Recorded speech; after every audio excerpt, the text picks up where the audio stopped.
an inn-yard, very quiet indeed. Only a liver-coloured lurcher dog wagged a sleepy tail on the hot flagstones. Quentin was just turning to go back through the arch, for there was no other way out of the yard, when he saw a big covered cart, whose horse wore a nose-bag, and looked as if there was no hurry. The cart bore the name Miles, carrier, Lyndhurst. Quentin knew all about lifts. He had often begged them and got them. Now there was no one to ask. But he felt he could very well explain later that he had wanted a lift, much better than now, in fact, when he might be caught at any moment by some one from the school. He climbed up by the shaft. There were boxes and packages of all sorts in the cart, and at the back an empty crate with sacking over it. He got into the crate, pulled the sacking over himself, and settled down to eat his bread. Presently the carrier came out, and there was talk, slow, long-drawn talk. After a long while the cart shook to the carrier's heavy climb into it, the harness rattled, the cart lurched, and the wheels were loud and bumpy over the cobblestones of the yard. Quentin felt safe. The glow of anger was still hot in him, and he was glad to think how they would look for him all over the town in vain. He lifted the sacking at one corner so that he could look out between the canvas of the cart's back and side, and hoped to see the classical master distractedly looking for him. But the streets were very sleepy. Every one in Salisbury was having dinner, or, in the case of the affluent, lunch. The black horse seemed as sleepy as the streets, and went very slowly. Also it stopped very often, and wherever there were parcels to leave, there was slow, long talkings to be exchanged. I think, perhaps, Quentin dozed a good deal under his sacks. At any rate, it was with a shock of surprise that he suddenly heard the carrier's voice saying, as the horse stopped with a jerk, "There's a crate for you, Mrs. Baddock, returned empty," and knew that that crate was not empty, but full of boy. "I'll go and call Joe," said a voice, Mrs. Baddock's, Quentin supposed, and slow feet stumped away over stones. Mr. Miles leisurely untied the tail of the cart, ready to let the crate be taken out. Quentin spent a paralytic moment. What could he do? And then, luckily or unluckily, a reckless motor tore past, and the black horse plunged, and Mr. Miles had to go to its head and talk pretty to it for a minute. And in that minute Quentin lifted the sacking and looked out. It was low sunset, and the street was deserted. He stepped out of the crate, dropped to the ground, and slipped behind a stout and friendly water-butt that seemed to offer protective shelter. Joe came, and the crate was taken down. "You haven't seen nothing of that there runaway boy, by chance?" said a new voice, Joe's, no doubt. "What boy?" said Mr. Miles. "Run away from school, Salisbury," said Joe. "Telegrams far and near, so they be, little varmint."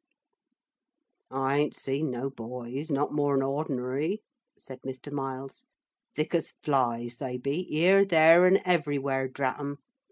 Sixpence, correct. So long, Joe." The cart rattled away. Joe and the crate blundered out of hearing, and Quentin looked cautiously round the water-butt. This was an adventure. But he was cooler now than he had been at starting. His hot anger had died down. He would have been contented, he could not help feeling, with a less adventurous adventure. But he was in for it now.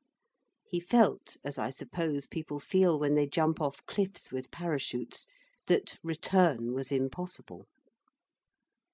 Hastily turning his school cap inside out, the only disguise he could think of, he emerged from the water-butt seclusion and into the street.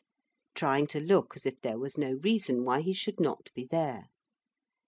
He did not know the village. It was not Lyndhurst, and of course asking the way was not to be thought of. There was a piece of sacking lying on the road. It must have dropped from the carrier's cart. He picked it up and put it over his shoulders. "A deeper disguise," he said, and walked on. He walked steadily for a long, long way, as it seemed, and the world got darker and darker. But he kept on. Surely he must presently come to some village or some signpost. Anyhow, whatever happened, he could not go back. That was the one certain thing. The broad stretches of country to right and left held no shapes of houses, no glimmer of warm candlelight. They were bare and bleak, only broken by circles of trees that stood out like black islands in the misty grey of the twilight. "I shall have to sleep behind the hedge," he said, bravely enough. But there did not seem to be any hedges.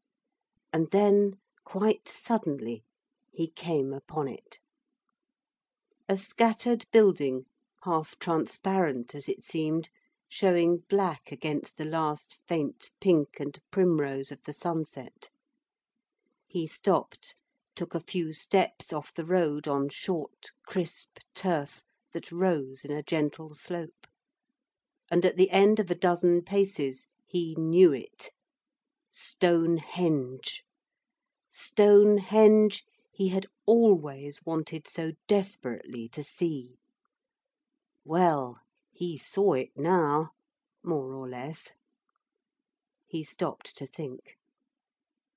He knew that Stonehenge stands all alone on Salisbury Plain. He was very tired. His mother had told him about a girl in a book who slept all night on the altar stone at Stonehenge. So it was a thing that people did, to sleep there. He was not afraid, as you or I might have been, of that lonely, desolate ruin of a temple of long ago. He was used to the forest, and compared with the forest any building is homelike.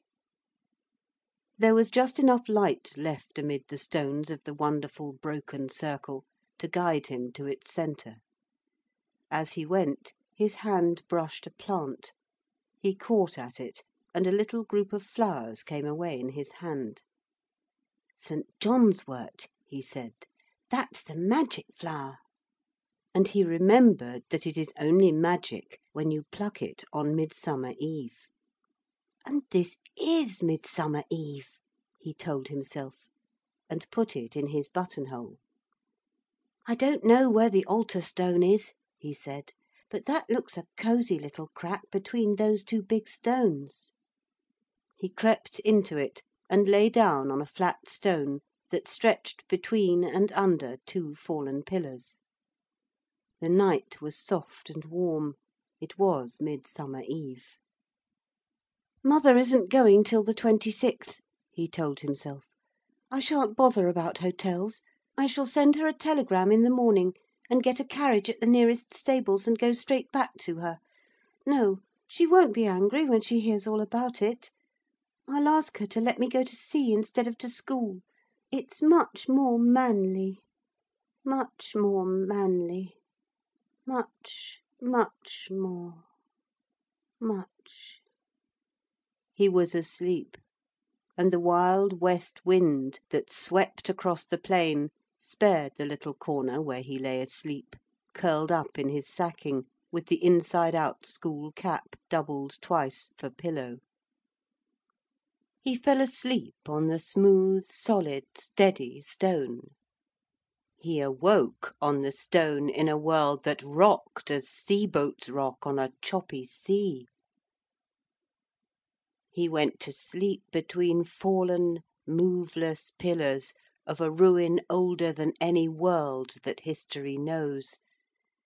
He awoke in the shade of a purple awning through which strong sunlight filtered, and purple curtains that flapped and strained in the wind, and there was a smell, a